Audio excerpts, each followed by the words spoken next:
नमस्कार मैत्रिणींनो, मी खानदेशची मनीषा। आज आपण आषाढी एकादशी निमित्त रताळ्याच्या चकत्या बनवणार आहोत। तर बघा, रताळे हे मी स्वच्छ 2-3 पाण्याने धुवून घेतलेले आहेत।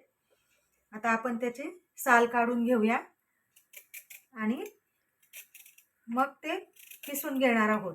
त्याच्या चकत्या करून घेऊया। हे बघा, अशा प्रकारे त्याची साल काढून घ्यायची।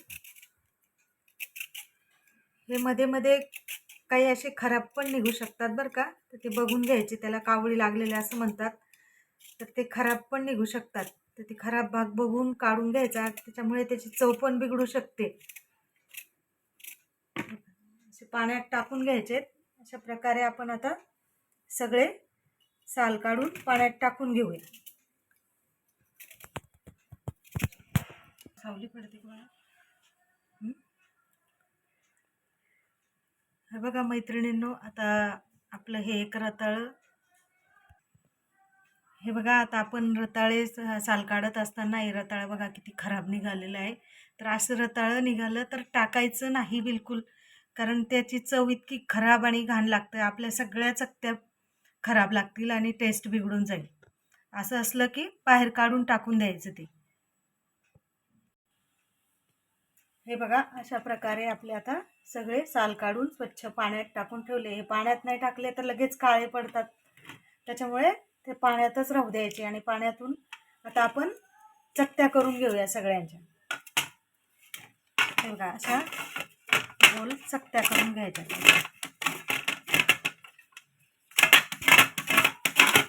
आपण चिप्स करतो ना, तसेच चकत्या करून घ्यायच्या। हे बघा, अशा पडतात त्या चकत्या।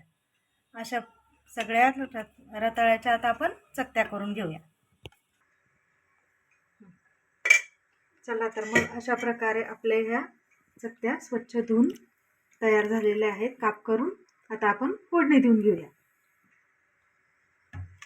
आता फोडणीसाठी कढई ठेवली आहे। आता तूप घालून घेऊया। तूप तुम्हाला आवडत असेल तुम्ही तूप घाला, तेलात केलं तरी चालते, पण मला तुपातल्याच आवडतं म्हणून मी तुपातल्याच करते। आता तूप टाकून घेतलंय। आता पाण्यातून उपसून फोडणीत टाकून घेऊया।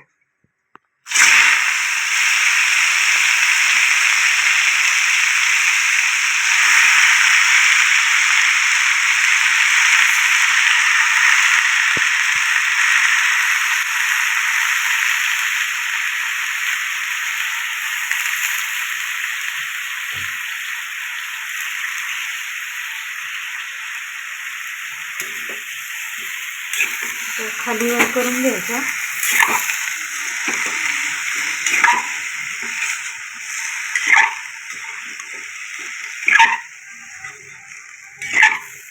थोडंसं चाळून घेतलं की आता याला थोडा वेळ मंद आचेवर वाफ येऊ द्यायची।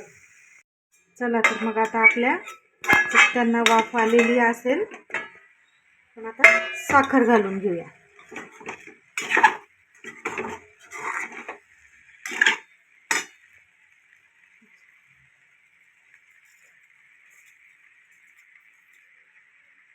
साखर टाकून मिक्स करून घ्यायचं आणि पुन्हा थोडं वाफेला ठेवून द्यायचं।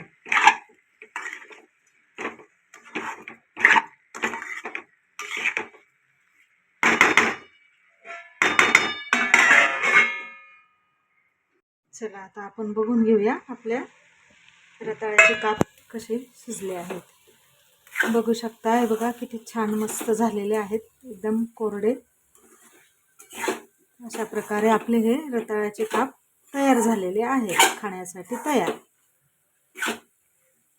एकदम छान शिजून गेलेले आहेत। सर्व करून घेऊया।